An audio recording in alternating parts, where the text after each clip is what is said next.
Some of our favorite Hollywood stars became hated or vilified in their time or shortly after due to well-documented misdeeds. From sensational trials to abusive behaviors and political betrayals, their falls from grace were dramatic and, in many cases, well-deserved. Here are 21 vintage Hollywood stars who were hated for good reason, and the truth behind why their names still spark controversy. Lionel Atwill. Character actor Lionel Atwill, known for his roles in 1930s horror films, ruined his career with a scandal worthy of a film noir. In 1943, Atwill was implicated in a shocking incident described in the press as a sex orgy at his Hollywood home, complete with nude guests and pornographic films, during which an underage girl was allegedly sexually assaulted. When questioned under oath, Atwill lied to protect his high-profile guests. This backfired disastrously. He was convicted of perjury for his false testimony and handed 5 years probation. The punishment didn't end there. The scandalized film industry swiftly turned its back on Atwill. The Hays Office Hollywood's self-censorship board effectively blacklisted him from major studios due to the disgrace. Once a regular in Universal's monster movies, Atwill found himself relegated to Poverty Row B movies and stage work, shunned by former colleagues. His once promising career never recovered. Atwill's sordid downfall, an orgy-turned-courtroom scandal, made him a hated figure in conservative 1940s Hollywood. The scandal titillated the public and outraged studio bosses, serving as a cautionary tale that even a supporting actor could become infamous for off-screen depravity. Charlie Chaplin. Charlie Chaplin, once the world's most beloved comedian, saw his public image sour in the 1940s. The trouble began when actress Joan Barry filed a paternity suit against him in 1943. Chaplin, then 54, denied fathering Barry's child, and blood tests supported him. Yet the court still declared him legally responsible and ordered child support, igniting public backlash. The scandal gave ammunition to critics already suspicious of Chaplin's personal life, especially his pattern of dating much younger women and his political views. He never became a U.S. citizen, criticized American foreign policy, and was suspected of communist sympathies. Powerful columnist Hedda Hopper led a relentless smear campaign, calling him a vicious old man and leaking details to the FBI. By 1952, the U.S. government barred Chaplin from re-entering the country after a trip abroad, citing moral turpitude. His exile was seen by many as justice for what they viewed as years of inappropriate behavior. Though Chaplin continued making films in Europe, in the eyes of the American public, he went from comedic genius to scandal-ridden outcast. The very traits that once made him iconic, his rebelliousness, charm, and independence, became the same reasons many grew to despise him. Errol Flynn. In 1942, 33-year-old actor Errol Flynn faced serious allegations involving two teenage girls, aged 16 and 17. The 1943 trial was a media circus. Flynn's defense painted the girls as groupies who knew what they were doing, and he famously joked in court that he didn't ask for birth certificates, especially when a woman was built like Venus. Despite the disturbing nature of the accusations, Flynn was acquitted. Many fans cheered the verdict, and his bad boy image only grew, but the case left a stain. Hollywood insiders knew Flynn's off-screen life was a whirlwind of alcohol, brawls, paternity suits, and reckless womanizing. His behavior continued to raise eyebrows, including allegations of bigamy and reported instances of physical aggression. While the public largely forgave him in his prime, history has judged him more harshly. The phrase, "in like Flynn," once a cheeky nod to his seductive prowess, now echoes with darker undertones. Today, the trial and his dangerous lifestyle are viewed as evidence of a man who exploited his fame and power. Flynn may have charmed audiences, but his conduct gave future generations every reason to look back with unease. Adolphe Menjou. Adolphe Menjou built his reputation playing charming sophisticates, but behind the scenes, he became one of Hollywood's most controversial political figures. During the 1947 Red Scare, Menjou emerged as a proud and outspoken supporter of the House Un-American Activities Committee, HUAC. Unlike stars who resisted the witch hunts, Menjou leaned in, publicly declaring, "I am a witch hunter if the witches are communists." He testified as a friendly witness before Congress and eagerly named names of suspected leftists in the film industry. This move made him a pariah among many of his liberal peers, who saw his actions as betrayal. He aligned with conservative figures like Walt Disney and John Wayne in the Motion Picture Alliance, a group that actively worked to blacklist left-leaning talent. Menjou's support for censorship and career destruction didn't play well with the artistic community, and actors like Humphrey Bogart openly criticized him. While the general public may not have fully understood his behind-the-scenes influence, those within the industry remembered. Today, Menjou is remembered not just for his acting, but for helping orchestrate one of the most repressive periods in Hollywood history, earning him a place on this list as a man hated for good reason. Hedda Hopper. Hedda Hopper wasn't just a gossip columnist, she was a one-woman wrecking crew. Once a minor actress, Hopper gained immense power in the 1940s through her syndicated column, which reached millions. But she didn't just report on Hollywood's elite, she judged them. Hopper saw herself as the industry's moral guardian, using her platform to target stars whose lifestyles or politics she disliked. She attacked Charlie Chaplin for dating young women and being politically left-leaning, even leaking information to the FBI that helped get him exiled. She played a key role in the Hollywood blacklist, accusing numerous artists of communist ties and pressuring studios to cut them off. Dozens of careers were destroyed. She also stoked outrage over Ingrid Bergman's affair, publicly shaming her for having a child out of wedlock. Within Hollywood, Hopper was both feared and despised. Orson Welles mockingly called her Hopper the Copper, while director Cecil B. DeMille said she built the house that fear built. Hopper herself embraced the hate, famously calling herself the biggest bitch in the world. With her towering hats and sharp tongue, she left behind a legacy of fear and career sabotage, cementing her as one of the most loathed figures in Hollywood history. Ingrid Bergman? Ingrid Bergman was one of the most adored actresses of the 1940s, often cast as virtuous heroines. That image shattered in 1950 when it was revealed that Bergman, then married to someone else, was pregnant with Italian director Roberto Rossellini's child. The duo cheated on their partners, and the public's reaction was swift and vicious. Gossip columns exploded with headlines, and the scandal even reached the floor of the U.S. Senate, where one senator denounced Bergman as a powerful influence for evil. Once hailed as Hollywood's saint, she was now branded a hypocrite and homewrecker. Women's clubs boycotted her films, and churches publicly condemned her. Under the weight of the backlash, Hollywood distanced itself, and Bergman left the country, effectively exiling herself to Europe. Studios that once promoted her as a symbol of grace now deemed her box office poison. Though she returned triumphantly in 1956 with an Oscar win, the scars from the scandal lingered. To many mid-century Americans, her personal choices had betrayed her on-screen image. While today her story reads as a tale of personal freedom, at the time, Bergman's affair defied deeply ingrained social norms. For a country unprepared to separate art from morality, Ingrid Bergman became a symbol of fallen virtue and was hated accordingly. Barbara Payton. Barbara Payton's name became synonymous with scandal in 1950s Hollywood. A promising starlet, she found herself at the center of a highly publicized and violent love triangle involving her fiancé, actor Franchot Tone, and her lover, bad boy actor Tom Neal. In 1951, Neal attacked Payton in a brutal assault outside Payton's home, leaving him with a broken cheekbone and in a coma. Rather than break off with Neal, Payton continued seeing him, even sneaking out of the hospital where Tone lay unconscious to dance with Neal at nightclubs. This callous behavior ignited a media firestorm. The public turned against her, viewing her as a heartless femme fatale. Studios dropped her. One newspaper bluntly reported she walked away with a pretty horrible reputation. In just a few years, Payton went from rising star to industry pariah.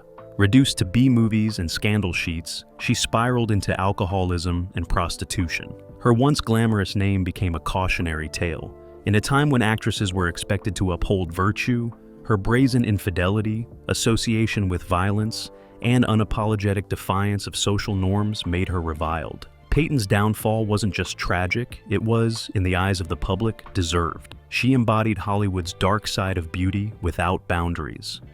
Gloria Grahame.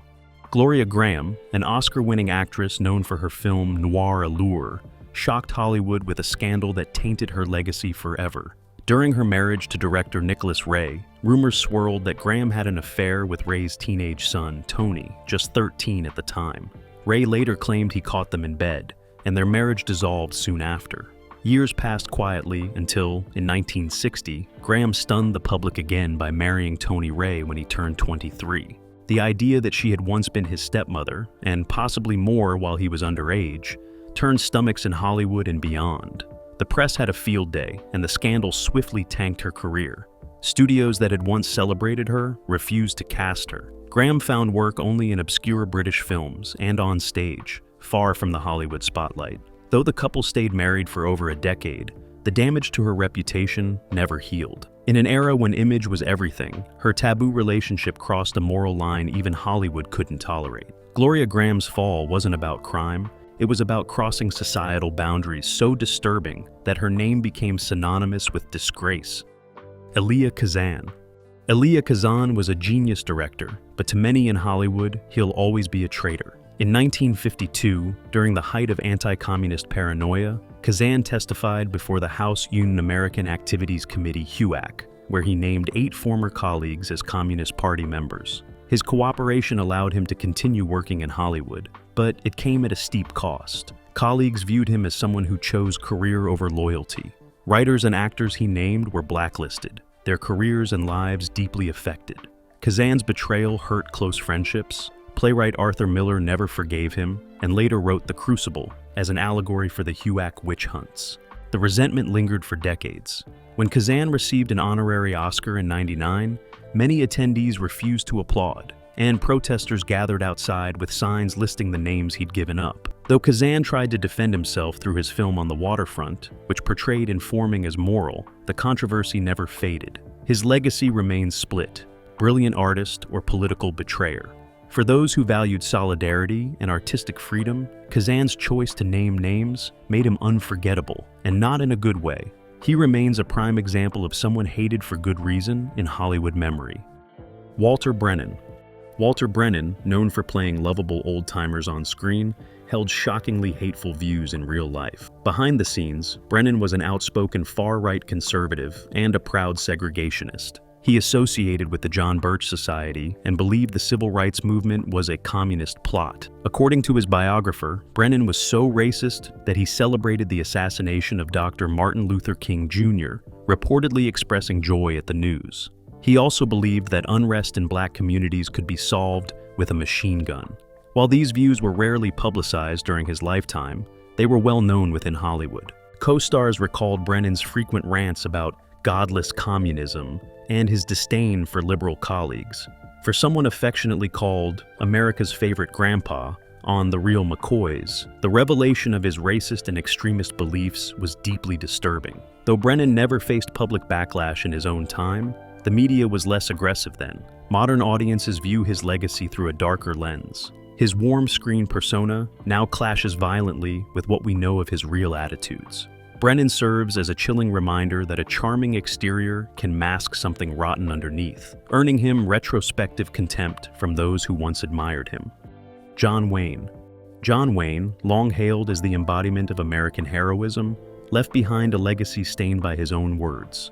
In a 1971 Playboy interview, Wayne openly voiced racist and homophobic views, stating, "I believe in white supremacy until the blacks are educated to a point of responsibility." He slurred gay men and called Native Americans selfish for resisting land loss. Even at the time, the comments shocked many. While some excused him as a man of his era, others were deeply offended. Decades later, those words came back to haunt him. In 2019, there were serious campaigns to remove his name from Orange County's airport, with California legislators condemning his remarks as racist, anti-LGBT, and anti-indigenous. The backlash highlighted a broader re-examination of his legacy, especially his political activism. He supported blacklisting during the Red Scare and was a staunch Vietnam War advocate. Critics argued his films often glorified white, settler colonial viewpoints. Though still admired by many, Wayne's once untouchable image is now clouded by the bigotry he expressed so freely. His comments weren't vague, they were clear, unapologetic, and disturbing. Today, even as his films endure, John Wayne stands as proof that legends too can and should be held accountable for their beliefs. Roscoe "Fatty" Arbuckle. Roscoe "Fatty" Arbuckle was one of the first Hollywood stars to be engulfed in a nationwide scandal. In 1921, the beloved silent film comedian was accused of sexually assaulting and killing actress Virginia Rappy during a wild Prohibition-era party. Arbuckle endured 3 sensational trials for manslaughter. Though he was ultimately acquitted, the damage was done. The press had a frenzy with lurid tales of his pajama party turned deadly, positioning Arbuckle as a symbol of Hollywood's loosening morals. Moral crusaders seized on the case as proof of movie star decadence, and public outrage was so intense that it nearly collapsed the young film industry. Studios panicked, Arbuckle's films were pulled, and he was effectively banished from the screen by a newly empowered Hollywood censor, the Hays Office. Even after his legal exoneration, which included a written apology from the jury acknowledging his innocence, Arbuckle's reputation never recovered. He became a pariah, and the phrase "Fatty Arbuckle scandal" became shorthand for celebrity disgrace. Elizabeth Taylor. Elizabeth Taylor was once Hollywood's golden girl, until love turned her into a tabloid villain. In 1958, after the sudden death of her husband Mike Todd, Taylor began an affair with singer Eddie Fisher, who was then married to America's sweetheart, Debbie Reynolds. The scandal exploded. Fisher divorced Reynolds and married Taylor, sparking national outrage. She was labeled a home wrecker, and the Vatican condemned her behavior as erotic vagrancy. Fans who once adored her turned away, and some of her films were boycotted. Taylor later admitted she regretted the marriage, calling it a friggin' awful mistake, but the damage to her image was already done. The backlash didn't stop there. Just a few years later, Taylor began a public affair with Richard Burton, while both were still married. The press dubbed them Liz and Dick, and the Pope again denounced her. Studios feared the backlash, but her star power endured. Still, for a time, Elizabeth Taylor was one of the most hated women in America. Her personal life overshadowed her talent. Though history eventually softened its view, during the height of her scandals, Taylor was more infamous than beloved. Her bold defiance of 1950s morality made her unforgettable, for better or worse. Joan Crawford. Joan Crawford's glamorous legacy was forever altered by the memoir Mommy Dearest, published in 1978 by her adopted daughter, Christina. In the book, Christina described Crawford as a violent, narcissistic alcoholic who physically and emotionally abused her children, but the accusations were anything but funny. Crawford, who had carefully crafted a public image as a devoted mother and hardworking actress, was suddenly recast as a monstrous figure. The public reaction was swift and intense. While some fans and friends disputed Christina's claims, the story resonated with many. The 1981 film adaptation starring Faye Dunaway cemented the perception of Crawford as unstable and abusive. No wire hangers became a symbol of celebrity cruelty hiding behind elegance. Though Crawford had already passed away when the book was released, her posthumous reputation took a major hit. Younger generations knew her not for her Oscar-winning roles, but for the chilling image from Christina's memoir. Bing Crosby. Bing Crosby, once hailed as America's dad, with his warm voice and wholesome image, saw his legacy crumble in 1983 with the release of his son's memoir, Going My Own Way. Gary Crosby, Bing's eldest son, described a home life filled with emotional cruelty and physical abuse. He claimed Bing frequently whipped his sons, mocked their appearance, and maintained a cold, authoritarian household. While 2 of Bing's other children disputed some of the more extreme claims, the damage was done. Media coverage exploded, asking whether the beloved star of White Christmas was, in reality, a tyrant behind closed doors. Features with titles like "Was Bing Crosby an Abusive Monster?" reflected the shift in public sentiment. The term Bing Crosby parenting even emerged as shorthand for harsh discipline. Though Crosby had died in 1907, he couldn't defend himself, and the allegations haunted his memory. 2 of his sons later died by suicide, which many saw as further evidence of lasting damage. For fans who once associated Crosby with holiday cheer, his smiling public persona now clashed with disturbing accounts of family trauma. In the eyes of many, Bing's halo slipped, replaced by the shadow of a father feared more than loved. Jane Fonda. Jane Fonda's transformation from glamorous actress to outspoken activist made her one of the most hated figures in 1970s America. Her 1972 trip to North Vietnam during the Vietnam War caused national outrage. While there, She made anti-war radio broadcasts and was photographed seated on a North Vietnamese anti-aircraft gun, the same kind used to shoot down US pilots. That image, in particular, ignited fury among veterans and pro-war Americans. She was quickly labeled Hanoi Jane, a nickname that stuck for decades. Protesters burned her in effigy, veterans called for her to be tried for treason, and several US states symbolically banned her films. The backlash was deeply personal. Many believed she had betrayed her country and its soldiers. Even in recent years, Fonda has been met with protests at public events. While millions also opposed the war, her choice to side so visibly with the enemy was seen as a step too far. Though she later apologized for the photo, insisting it was a mistake, the damage remained. To many who lived through the war, that photo defined her, and their hatred never faded. Sean Connery. Sean Connery may have been the original James Bond, but his legacy became tainted by his unapologetic remarks about domestic violence. In a 1965 Playboy interview, Connery said he believed it was acceptable to slap a woman under certain conditions, if she deserved it. He reiterated this view in a 1987 interview with Barbara Walters, shocking audiences by doubling down on the idea. Feminist icon Gloria Steinem publicly condemned Connery, and even Bond successor Roger Moore expressed discomfort. For many, Connery's refusal to retract or apologize for those views confirmed a toxic, outdated mindset. While Connery eventually attempted to soften his stance in later interviews, the damage had been done. His statement became a shorthand for old-school misogyny in Hollywood. Though fans still admired his acting, a darker view of his character emerged. Discussions about his legacy often include his controversial remarks. To critics, Connery's words weren't just careless, they were dangerous. His charm and cool exterior now carry a bitter aftertaste, tarnished by his own endorsement of violence. Roman Polanski. Roman Polanski, an acclaimed director behind films like Rosemary's Baby and Chinatown, is also one of Hollywood's most reviled figures.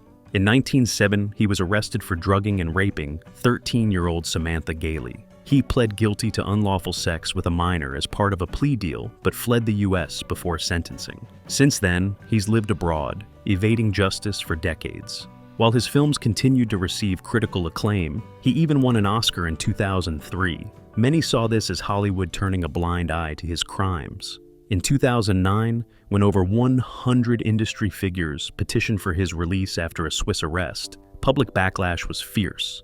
Feminist writers and survivors advocates blasted the industry's support for an admitted predator. Articles like Kate Harding's stark statement, "Roman Polanski harmed a minor, let's start there," helped frame the cultural response. This wasn't a gray area, it was a serious offense. Despite further allegations surfacing over the years, Polanski still enjoys protection in parts of the film world, especially in Europe. But to many, he represents Hollywood's darkest impulses, where talent shielded men from accountability. For those outside that bubble, Polanski is not a genius in exile, he's a fugitive and a child rapist whose legacy is irreparably stained. Spade Cooley. Spade Cooley, once hailed as the king of Western swing, became one of Hollywood's most horrifying criminals. In 1961, Cooley brutally murdered his wife, Ella Mae Evans, during a jealous rage.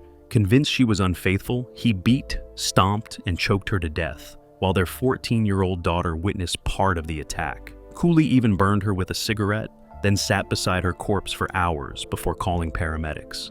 The gruesome details stunned the public. Convicted of first-degree murder, Cooley was sentenced to life in prison. His fall from fame was swift and absolute. Incredibly, in 1969, he was granted a temporary release to perform at a charity event, where he received a standing ovation, only to die of a heart attack backstage moments later. Many saw it as poetic justice. Despite his conviction, Cooley still has a star on the Hollywood Walk of Fame, a fact many call disgraceful. Forgotten as a musician, he's remembered instead as a wife killer. Even in prison, he was reportedly kept in isolation to prevent attacks from fellow inmates. Cooley's legacy is one of talent eclipsed by monstrous violence, a man whose horrific crime rightfully erased any affection he once inspired. His name now evokes only revulsion. Claudine Longet. Claudine Longet was once the epitome of 1960s charm, a French singer and actress married to Andy Williams and adored for her delicate persona. That changed overnight in 1976 when she fatally shot her boyfriend. Olympic skier Vladimir "Spider" Sabic in their Aspen home. Longet claimed it was an accident during a gun demonstration, but skepticism ran high. Prosecutors charged her with manslaughter, yet due to procedural errors, she was convicted only of misdemeanor negligence. Her sentence? 30 days in jail, served on weekends. The leniency outraged the public. Aspen's police chief resigned, the victim's family sued, and late-night comedy shows mocked her. Saturday Night Live aired a controversial sketch about a ski race where competitors were accidentally shot. Even the Rolling Stones recorded a satirical song, though it was shelved due to legal threats. The backlash transformed Longet from national sweetheart to national disgrace. She withdrew from public life and never performed again. Many believe she got away with murder, and resentment toward her remains strong, especially in Aspen. Once a TV regular, Longet became a true crime footnote, a cautionary tale of fame, death, and perceived injustice. Her fall from grace was dramatic, and for many, her name still triggers anger and disbelief. Gig Young. Gig Young was a respected character actor who won an Oscar in 1969 for They Shoot Horses, Don't They? But less than a decade later, he would become infamous for a shocking crime. In 1978, just 3 weeks after marrying his fifth wife, Kim Schmidt, Young fatally shot her in their Manhattan apartment before turning the gun on himself. Both bodies were found near his Oscar statuette. Friends were stunned. There had been no signs of conflict. But Young had long struggled with alcoholism and mental instability.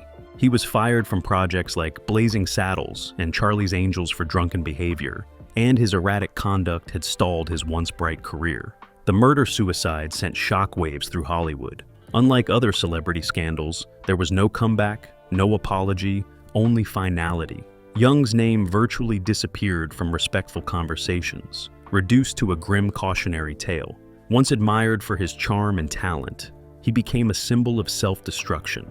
Any affection for his film work was drowned out by the brutality of his last act. To many, he is remembered not as an Oscar winner, but as a man who murdered his wife. Thanks for watching.